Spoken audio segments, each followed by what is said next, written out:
প্রিয় দর্শক, RMG past present and future অনুষ্ঠানে আপনাদের সবাইকে স্বাগত জানাচ্ছি। আমি Mehedi Mahbub. This programme is presented by best sourcing and powered by modern structures limited.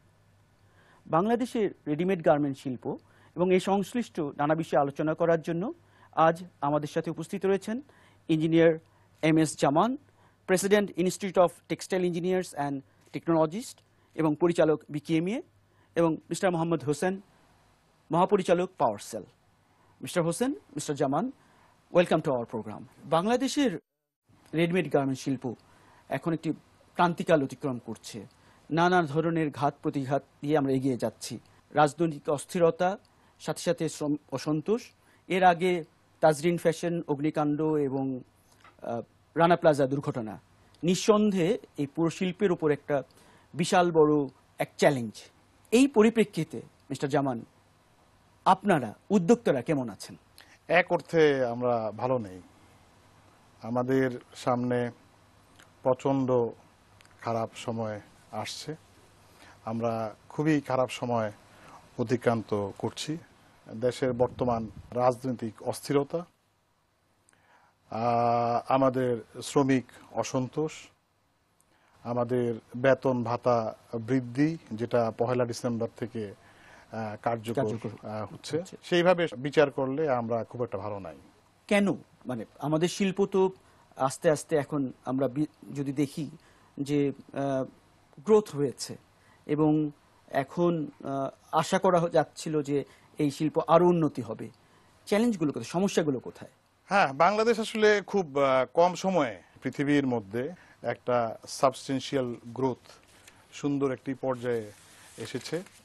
আমরা যদি 10 বছর আগে দেখি যে 2002-03 অর্থ বৎসরে আমাদের গ্রোথ বা আমাদের টার্নওভার কি ছিল এই দেশ থেকে গার্মেন্টসের উপরে, এবং 10 বছর পরে আজকে 2012-13-তে আমাদের কেমন আছে যদি আমরা দেখি, আমরা দেখব যে আমাদের ক্লোজ টু $5 মিলিয়ন ছিল 2002-03-এ। $5 বিলিয়ন, যেটা আজকে এসে পৌঁছেছে প্রায় 21.5 বা 6 মতো, যেটা প্রায় 4 গুণ, এবং এটা অকল্পনীয় আমি মনে করি।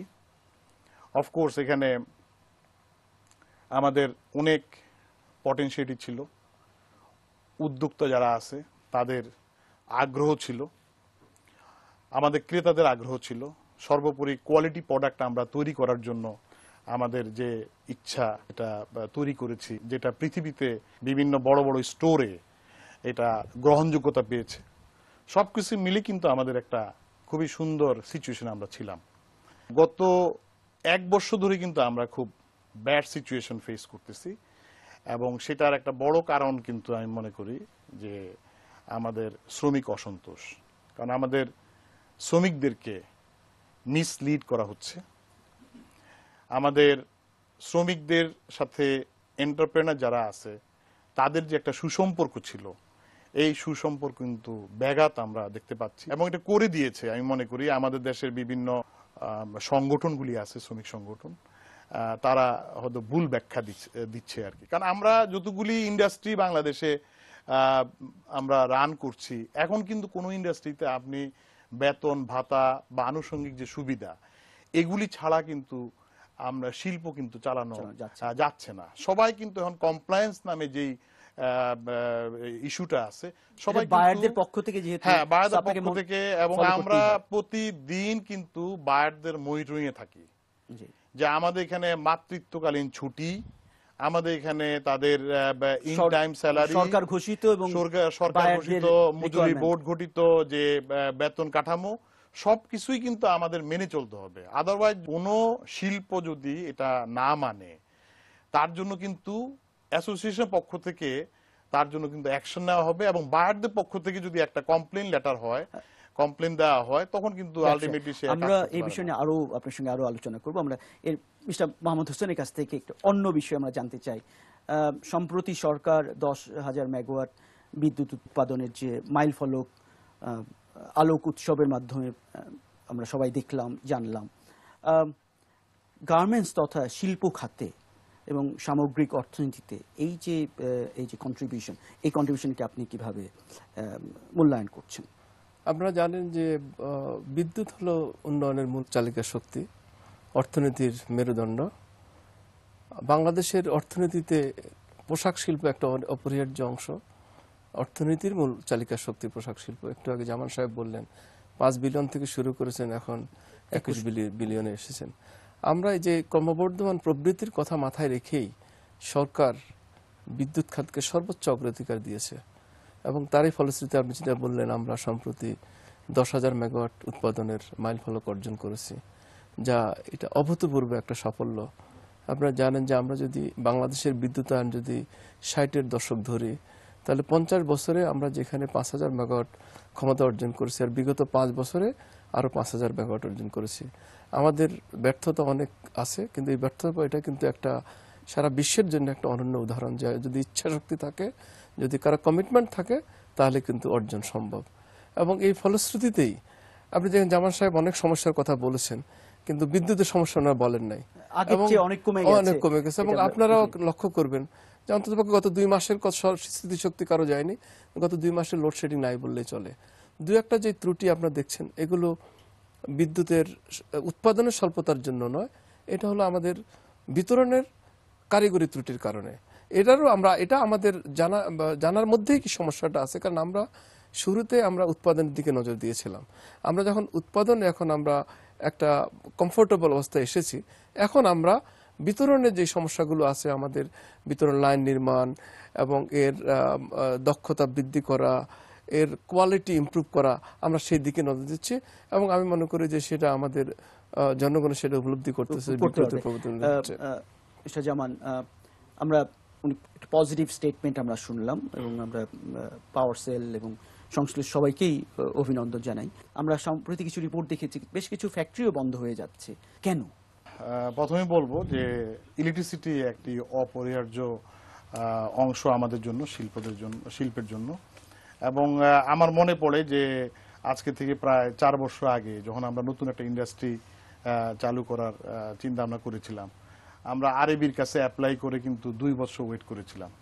তখন কিন্তু গভর্নমেন্ট কিন্তু এমবার্গো দিয়ে রাখছিল, নতুন কানেকশন দিচ্ছিল না।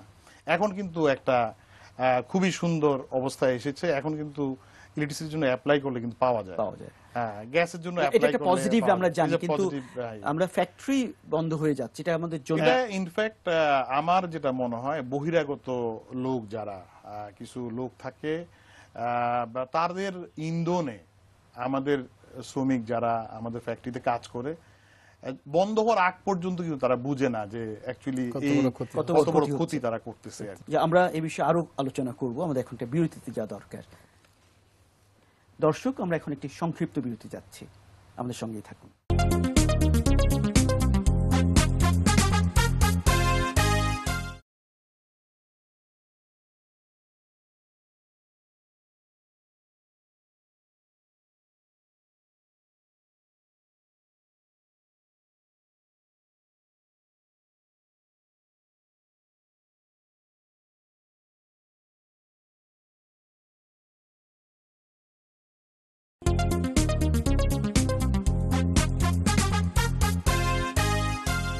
বিরতির পর সবাইকে স্বাগত জানাচ্ছি RMG past, present and future অনুষ্ঠানে।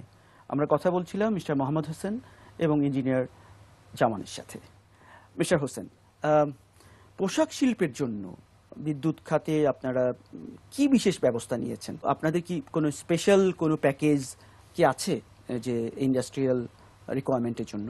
ধন্যবাদ আপনাকে, আপনি অত্যন্ত সুন্দর একটা পয়েন্ট উপস্থাপন করেছেন। এই সুযোগে আমি সেটা জনগণকে জানাতে পারবো, কারণ এই ধরনের সুযোগ আমাদের আসে না। আমরা পোশাক শিল্প বা এদের জন্য কোনো বিশেষ ব্যবস্থা নিচ্ছি কিনা। আপনি জানেন যে আমরা কোনো নতুন সংযোগের জন্য আমাদের একটা রিকোয়ারমেন্ট আছে যে সোলার প্যানেল আমরা স্থাপন করতে বলি, এবং 50 কিলোওয়াটের ঊর্ধ্বে যদি কোনো শিল্প প্রতিষ্ঠান হয়, তাহলে তাদের জন্য আমরা 10% সোলার প্যানেল স্থাপন করতে বলি। কিন্তু পোশাক শিল্পের জন্য আমরা বিশেষ সুবিধা দেওয়ার জন্য এই সোলার প্যানেলটা 5% আমরা নেমে এনেছি। এর অর্থ হলো যেন আমাদের পোশাক শিল্প যেন বিদেশে প্রতিযোগিতামূলকভাবে টিকে থাকতে পারে। তেমনি করে আমরা আমাদের এই পোশাক শিল্প বা তথা অন্য সব শিল্প যেন নিরবচ্ছিন্ন বিদ্যুৎ পায়, সেই কারণে আমরা একটা বিশেষ ট্যারিফ ক্যাটাগরি আমরা তৈরি করেছি, শুধু এই শিল্পের কথা চিন্তা করে কিউ ক্যাটাগরি। এই ক্যাটাগরিতে কোনো যদি শিল্প গ্রাহক বা পোশাক শিল্প গ্রাহক যদি বিদ্যুতের সংযোগ নেয় তাহলে উনি আনইন্টারাপ্টেড, বিশেষ করে পোশাক শিল্পের জন্য কিন্তু এটা খুবই গুরুত্বপূর্ণ। জামান সাহেব নিশ্চয়ই বলবেন, বিশেষ করে ডাইং ফ্যাক্টরি বা অন্যান্য প্রসেস ইন্ডাস্ট্রি যেগুলো আছে তাদের জন্য খুবই সুবিধা হবে।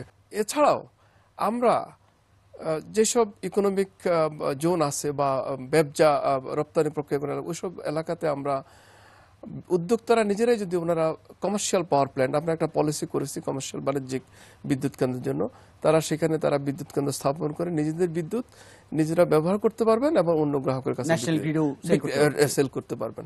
সো আমাদের সমস্ত এই বিদ্যুৎ, যেটা আপনি প্রথমে বলেছি যে অর্থনৈতিক চালিকা শক্তি, অর্থনীতিকে যারা চালায় তাদের দিকে আমাদের সবসময় বিশেষ নজর রয়েছে। ধন্যবাদ মিস্টার হোসেন। ইঞ্জিনিয়ার জামান, একটা কমপ্লায়েন্ট ফ্যাক্টরি এবং যে দেশের সমস্ত আইন এবং বিদেশি ক্রেতাদের কমপ্লায়েন্স রিকোয়ারমেন্টগুলো ফুলফিল করছে, আপনি বলছিলেন যে কিছু এই শ্রম অসন্তোষের কারণে ফ্যাক্টরি কি এই বন্ধ করার দলে কি যাওয়ার সম্ভাবনা রয়েছে? হ্যাঁ, এটাকে যদি আমরা দেখি যে যতগুলি বড় ফ্যাক্টরি আছে এবং কমপ্লায়েন্স করা যে ফ্যাক্টরিগুলি, যেখানে ভালো ক্রেতার কাজ চলে, শ্রমিক সংখ্যা বেশি, দুষ্কৃতিকারী যারা তারা কিন্তু ওই ধরনের ইন্ডাস্ট্রিগুলোকে টার্গেট করে। ছোটখাটো ফ্যাক্টরিতে কিন্তু কোনো ধরনের প্রবলেম নাই। আমরা ফ্যাক্টরিগুলি করি কেন, বড় করি কি জন্য করি, যে একই কম্পাউন্ডের মধ্যে আমরা চেষ্টা করি কম্পোজিট কালচারের ফ্যাক্টরি করার জন্য, যেটা ইন্ডিয়াতে বা পাকিস্তানে কিন্তু এই ধরনের ফ্যাক্টরি খুবই কম। কারণ আমাদের এখানে নিটিং থাকে, ডাইং থাকে, গার্মেন্টস থাকে, অ্যাক্সেসরিজ থাকে, ট্রু সেন্সে কম্পোজিট। হ্যাঁ, ট্রু সেন্সে কম্পোজিট। এবং যেটা আমি চায়নাতেও দেখেছি যে তারা কিন্তু এই ধরনের কালচারে কিন্তু তারা বিশ্বাস করে না। আমি কানাডাতে দেখেছি যে তারা কিন্তু যে কাটিং করে সে কিন্তু সুইং করে না, যে সুইং করে সে কিন্তু ফিনিশিং করে না। তো তাদের মধ্যে কিন্তু ওই ফ্যাক্টরিগুলি কিন্তু খুবই ছোট ছোট ফ্যাক্টরি। কিন্তু আমাদের দেশের মধ্যে আমরা যাতায়াতের সুবিধার্থের জন্য একই কম্পাউন্ডে যখন থাকে তখন কিন্তু আমাদের মিস ইউজটা কম হয়। আমরা চেষ্টা করি যে মানে ভালো প্রোডাক্ট তৈরি করার জন্য এবং ইন টাইম শিপমেন্ট করার জন্য এবং যাতে কনসিস্টেন্সি থাকে সেদিকে নজর দেওয়ার জন্য সবকিছু মূলেই কিন্তু আমরা চেষ্টা করি যে ফ্যাক্টরি যাতে বড় করা যায় আর কি। কিন্তু সাম্প্রতিককালে যে জিনিসগুলি আমরা দেখেছি যে বড় ফ্যাক্টরিগুলি কিন্তু প্রবলেম ফেস করতেছে এবং সবগুলা আপনারা জানেন রিসেন্টলি স্ট্যান্ডার্ড গার্মেন্টস, যেই গার্মেন্টসটি আমাদের দেশের একটি পতাকা বহন করতো আমি মনে করি, এবং one of the finest factory of this nation, এবং ওই মালিককে যখন আমি দেখি এবং উনি 200 বাস উনি রিজার্ভ করে ঈদের সময় শ্রমিকদেরকে নিজ খরচায় কিন্তু উনি দেশে পাঠাতেন। আজকে উনি কি করেছে, যে মসজিদটা উনি তৈরি করেছেন সেই মসজিদ থেকে ওনার শ্রমিক দুষ্কৃতিকারী যারা তারা কিন্তু ঘোষণা দিয়ে ফ্যাক্টরি পোড়ায় দিল। তো আমার মনে হয় যে আসলে ব্যবসায়ী নেতারা বলছেন এবং আমার অভিজ্ঞজনরাও বলছেন যে সবার আলোচনা চিন্তা করার সময় এসেছে যে শিল্পটার উপর আমাদের অর্থনীতি বেঁচে আছে সেই শিল্পের উপর বোধহয় একটি সুদূর প্রসারী চক্রান্তের বোধহয় কালো থাবা আমরা দেখতে পাচ্ছি। আমাদের কেয়ারফুল থাকতে হবে। আমরা অন্য একটা বিষয় আপনার কাছ থেকে জানতে চাই। আমরা রিসেন্টলি মার্কিন যুক্তরাষ্ট্র সরকার যে জিএসপি ফ্যাসিলিটি সাসপেন্ড করলো এবং এখন তা পুনরুদ্ধারের জন্য তার বেশ কিছু শর্ত দিয়েছে। এটা ইম্প্যাক্টটা কি হবে আমাদের এই শিল্পের উপর? জিএসপিতে অবশ্যই আমাদের দরকার, যদিও গার্মেন্টস এর উপরে ওটার ইম্প্যাক্ট এত বেশি না। অ্যাকচুয়ালি আমাদের দরকার যুক্তরাষ্ট্রে শুল্ক মুক্ত ডিউটি ফ্রি অ্যাক্সেস। এটা হলে আমাদের জন্য একটা বিরাট বড়, কারণ আমরা ইউরোপিয়ান ইউনিয়নের মধ্যে আমরা যে সেল করতেছি এটা আমরা জিএসপির সুবিধা ভোগ করতেছি, ডিউটি ফ্রি সুবিধা যেটা পাচ্ছি আর কি। আমরা সেই ধরনের সুযোগ যদি আমরা নর্থ আমেরিকাতে, বিশেষ করে আমেরিকাতে, ইউএস এর মধ্যে যদি আমরা পাই, কারণ আমেরিকার জনসংখ্যা অনেক বেশি, চাহিদাও অনেক, তো সেটা পেলে আমাদের জন্য সুবিধা হবে।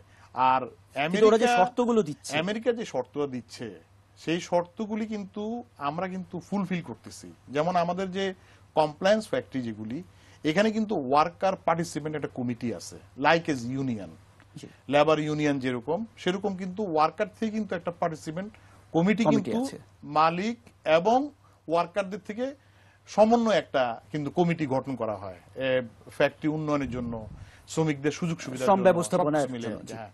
এবং আমেরিকা কিন্তু এই ব্যাপারটা কিন্তু খুব ভালোভাবে জানে। তারপরেও কিন্তু আমি বলবো যদি ইউনিয়ন করতে হয়, ডেফিনেটলি আমরা ইউনিয়নের ঊর্ধ্বে আমরা যাব না। আমরা চাই ইউনিয়ন হোক, কারণ সমভাবে একজন শ্রমিকেরও কিন্তু জানার অধিকার আছে যে এই ফ্যাক্টরিতে লাভ কত হয় এবং সেখানে আমরা কি ধরনের না, সুযোগ সুবিধা পাচ্ছি। এর ফলে শ্রমিকটা আরো ভূমিকাও রাখতে পারে, ভূমিকা রাখতে পারে। ফ্যাক্টরি হ্যাঁ, উন্নয়নে, অফকোর্স জি। একজন শ্রমিক এবং মালিকের মধ্যে কিন্তু খুবই সুন্দর সুসম্পর্ক হলেই কিন্তু আলটিমেটলি এই শিল্পটা কিন্তু বাঁচবে। জিএসপি পুনরুদ্ধারের জন্য যে কন্ডিশনগুলো দিচ্ছে সেটা কি আমাদের জন্য প্রতিকূল হয়ে যাচ্ছে আর? না, প্রতিকূল আমি মনে করি না, প্রতিকূল মনে করি না। এই সিস্টেম আমি যে মনে করি যে সিস্টেমটাকে ডেভেলপ করতে হবে। আজকে খোদ আমেরিকাতে বা নর্থ আমেরিকাতে আমি বলবো যে ওখানে কিন্তু ইউনিয়নের জন্য কিন্তু জেনারেল মোটরসের মতো একটা বিরাট বড় বৃহৎ মোটর কোম্পানি ওখানে কিন্তু বন্ধ হয়ে গেছে। জি। ইউনিয়নের যে জিনিসটি, এই জিনিসটা আমি মনে করি যে আমরা 72 সালে যখন আমাদের বাংলাদেশ গভর্নমেন্ট সবগুলি পাকিস্তানি ইন্ডাস্ট্রিগুলোকে ন্যাশনালাইজ করলো, এই টেক্সটাইল মিল এবং জুট মিল, তখন 68 স্পিনিং মিল ছিল ফুল ফ্লেজেড ভাবে এবং 76টা কিন্তু জুট মিল ছিল, বিশাল আকারে জুট মিল।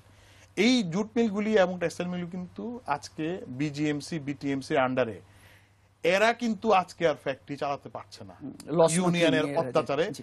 এবং আলটিমেটলি কি হলো, এগুলো কিন্তু অনেকগুলি বন্ধ হয়ে গেছে এবং গভর্নমেন্ট প্রতি মাসে ভর্তুকি দিয়ে ওই শ্রমিকদের কিন্তু বাঁচিয়ে রাখছে। পক্ষান্তরে আপনি যদি দেখেন যে আমাদের দেশে ব্যক্তি মালিকানায় যতগুলো spinning mill textile mill grow করেছে এবং জুট মিল তৈরি হয়েছে, এগুলো সবগুলি কিন্তু লাভজনক। আমি শেষ করব ভবিষ্যৎ নিয়ে একটু কথা শুনে। মিস্টার হোসেন, বিদ্যুৎ খাতে সরকারের পরিকল্পনা কি সংক্ষিপ্ত ভাবে যদি দর্শকদের জানাতেন? হ্যাঁ, জামান সাহেব এই গার্মেন্টস শিল্পে যেসব সমস্যার কথা বলছেন, যে আমরা হয়তো ওই সমস্যাগুলো সমাধান করতে পারবো না, কিন্তু আমাদের এই সম্ভাবনা গার্মেন্টস শিল্পের যে ক্রম অগ্রগতির দিকে লক্ষ্য রেখে কিন্তু আমরা বিদ্যুৎ খাতের একটা মহাপরিকল্পনা গ্রহণ করেছি 2030 সাল নাগাদ। এবং সেখানে এটাও আমরা রেখেছি যে গ্যাস আমাদের গার্মেন্টস শিল্প বা অন্যান্য টেক্সটাইল নিটিং যে প্রয়োজন পড়ে বলে আমরা গ্যাসের নির্ভরতা কমিয়ে আমরা ফুয়েল ডাইভার্সিফিকেশন করেছি এবং সেখানে কয়লা ভিত্তিক বিদ্যুৎ কেন্দ্র নির্মাণের দিকে আমরা নজর দিয়েছি এবং আগামী 2021 সালে আমরা 24,000 মেগাওয়াট বিদ্যুৎ উৎপাদন করব, যেখানে শিল্প সহ গার্মেন্টস শিল্প সহ সারা দেশের পুরো সকল শিল্প খাতে। জনগণকে আমরা বিদ্যুৎ সরবরাহ করতে সক্ষম হব এবং এই ক্রমগতির ভিতরে 2030 সালে আমরা 40,000 মেগাওয়াট বিদ্যুৎ উৎপাদনের লক্ষ্য নিয়ে আমরা এগিয়ে যাচ্ছি। ধন্যবাদ মিস্টার জামান। আমরা নেতিবাচক অনেক কথা শুনলাম, পেসিমিস্টিক আমরা হতে চাই না, আমরা আশার কথা শুনতে চাই। ভবিষ্যৎ কি আসলে গার্মেন্টসের ভবিষ্যৎ? এই সমস্যাগুলো যদি আমরা টেক কেয়ার করতে পারি তাহলে ভবিষ্যৎ কি আছে? না, ভবিষ্যৎ আমাদের জন্য এখনো আমি মনে করি যে আমরা আশাহত হতে চাই না। আমাদের ভবিষ্যৎ এখনো উজ্জ্বল। তার জন্য আমাদের দরকার ডিসিপ্লিন। আমাদের কিন্তু সুন্দরভাবে এই দেশের সরকারকে আমি বলবো, আজকে টেক্সটাইল ইঞ্জিনিয়াররা যে পর্যায়ে পৃথিবীর মধ্যে সবচেয়ে বড় যে আমাদের যারা কম্পিটিটর, চায়না, কোরিয়া, তাইওয়ান, তাদের সাথে কিন্তু প্রতিযোগিতামূলকভাবে আমাদের কিন্তু টেক্সটাইল ইঞ্জিনিয়ার যারা আছে তারা কিন্তু সেই কোয়ালিটি সম্পন্ন প্রোডাক্ট কিন্তু তৈরি করতেছে। এই শিল্প কৃষি ক্ষেত্রে নিয়ে আমাদের দেশের 99% টেক্সটাইল ইঞ্জিনিয়ার কিন্তু স্বদেশী, স্বদেশী, বিদেশি না। এটা আমাদের অত্যন্ত গর্বের কথা। আমি গর্ব করি আমার ট্রেডের লোকজনদেরকে নিয়ে। এই সব বস্ত্র প্রকৌশলী আজকে দেশকে অনেক উপরে নিয়ে গেছে এবং নিয়ে যাবে, আপনি নিয়ে যাবে, আমি মনে করি নিয়ে যাবে। আমরা যে কোনো দেশের যে কোনো প্রোডাক্টের সাথে কিন্তু আমরা এখন কম্পিটিশন করতে পারি প্রাইস ওয়াইজ, কোয়ালিটি ওয়াইজ। এবং সেজন্য আমি মনে করি যে আমাদের যদি সুসম্পর্ক থাকে মালিক এবং শ্রমিকের মধ্যে, আমাদের সরকারের মধ্যে যদি এবং রাজনৈতিকভাবে যদি আমরা একটা সুন্দর থাকে, আমাদের দেশে যে জনসংখ্যা আছে, আমি মনে করি এটার জন্য কিন্তু আমাদের এটা ব্লেসিং। এটা কিন্তু এটার জন্য দুঃখ পাওয়ার কিছুই নাই, কারণ এই জনসংখ্যাকে কিন্তু আমরা কাজে লাগিয়ে আমরা কিন্তু সম্পদে রূপান্তরিত করে আমরা হিউজ আমরা বৈদেশিক মুদ্রা এই দেশের জন্য বয়ে নিয়ে আসতে পারবো। ধন্যবাদ মিস্টার জামান, ধন্যবাদ মিস্টার হোসেন আমাদের এই অনুষ্ঠানে আসার জন্য এবং বক্তব্য রাখার জন্য। ধন্যবাদ। দর্শক, আমরা এখন একটি ছোট বিরতিতে যাচ্ছি, আমাদের সঙ্গেই থাকুন।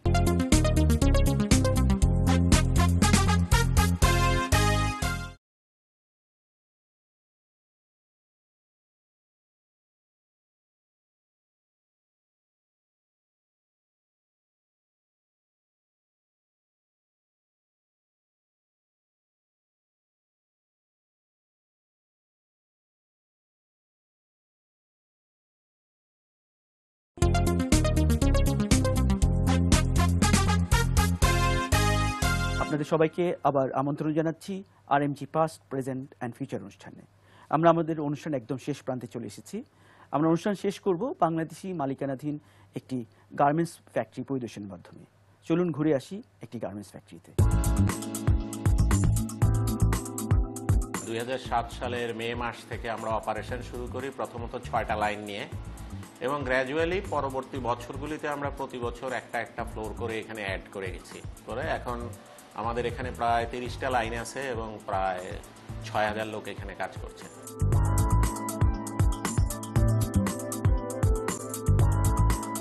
আমাদের ফ্যাক্টরিতে সবগুলা মেশিন অত্যাধুনিক, সবগুলা মেশিনই কম্পিউটারাইজ। আমাদের ফায়ার সিকিউরিটির জন্য এইখানে ফুল ফায়ার হাইড্রেন্ট সিস্টেম আছে, 2টা ডেডিকেটেড ফায়ার পাম্প আছে, যেটা যে কোনো দুর্ঘটনার সাথে সাথে হাই প্রেসারে এখানে পুরো ক্যাম্পাসে পানি সরবরাহ করতে পারে। এটা শুধুমাত্র ফায়ারের জন্য ইউজ হয় এবং এটা অটোমেটিক্যালি এটা কিক ইন করে। ফ্লোরে পর্যাপ্ত সংখ্যক ফায়ার এক্সটিংগুইশার আছে। আমাদের ইলেকট্রিক্যাল সিস্টেমটা সিমেন্সের বাসবার লাগানো আছে পুরো ফ্যাক্টরিটাতে, কোনো এক্সপোজড ওয়্যার রাখার কোনো ব্যবস্থা আমরা রাখি নাই। ফায়ার সাইরেন আছে, যদি কোনো আগুনের দুর্ঘটনা হয় তখন ফায়ার সাইরেনের মাধ্যমে আমরা সবাই সিঁড়ি দিয়ে নেমে যাই। ডে কেয়ার সেন্টার আছে, যে বাচ্চারা মায়েরা কাজ করে।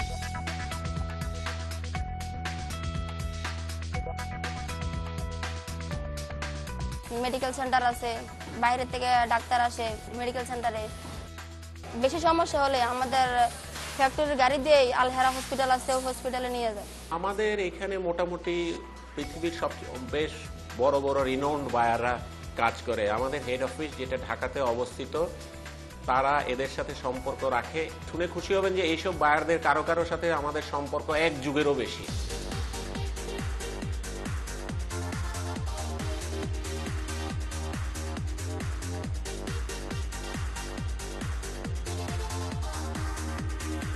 বেতন এবং ওভারটাইম 7 কর্মদিবস আমরা পেয়ে থাকি। বাৎসরিক ছুটির টাকা দেওয়া হয় 18 কর্মদিবসের, এটা প্রতি বছরে আমরা একবার করে পাই। আমি এইখানে আসার পরে আমি যেটা উপলব্ধি করি যে শ্রমিকদের সাথে সমস্ত কিছু খোলামেলা রাখাটা হলো সবচেয়ে বুদ্ধিমানের কাজ। এই জন্য আমরা যেটা করি, প্রথমেই যখন আমরা কোনো শ্রমিক রিক্রুট করি সেই মাসেই তাদের একটা 2 ঘন্টা থেকে 2.5 ঘন্টা ব্যাপী আমি নিজে পার্সোনালি একটা ট্রেনিং করি।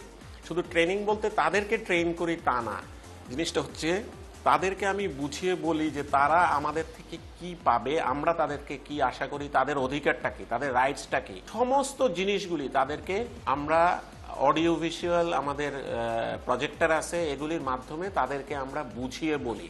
এবং সবসময় একটা জিনিস করি, যে কোনো জিনিস আমরা তাদেরকে আগে থেকে ইনফর্ম করে রাখি। কোনো কিছু কাজ করতে গেলেও তাদেরকে সাথে নিয়ে আমরা সেটা করি। হয়তো ফ্লোর মিটিং করি, আমরা 1 মাস আগে বলে দেই ঠিক কোন দিন কতটার সময় ফ্যাক্টরিটা ছুটি হয়ে যাবে।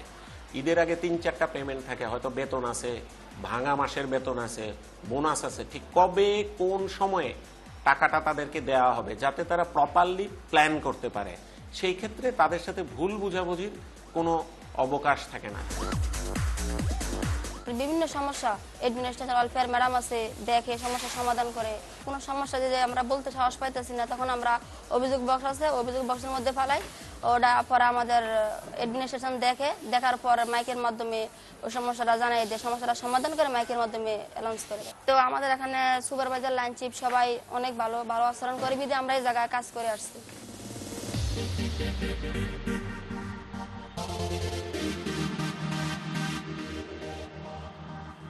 কমিউনিকেশনের লাইনগুলি আমরা সব সময় ওপেন রাখি এবং আমাদের ফ্যাক্টরিতে আমরা বলি একটা ওপেন ডোর সিস্টেম আছে। আমি ফ্যাক্টরির ডাইরেক্টর, এই জন্য আমার কাছে কেউ আসতে পারবে না এরকম কোনো কথা নাই। আমি বলে দিয়েছি যে আমাদের এই দুয়ার তোমাদের জন্য সব সময় খোলা, তোমরা যে কোনো সময়, তুমি যত ছোট কাজই করো না কেন, যে কোনো সময় ইউ জাস্ট নক এবং কাম ইন। দর্শক, আপনারা যারা এই অনুষ্ঠানটি কিংবা আমাদের আগের পর্বগুলো দেখতে চান, তারা লগ করুন www.bestsourcing.biz। আপনাদের সবাইকে অসংখ্য ধন্যবাদ।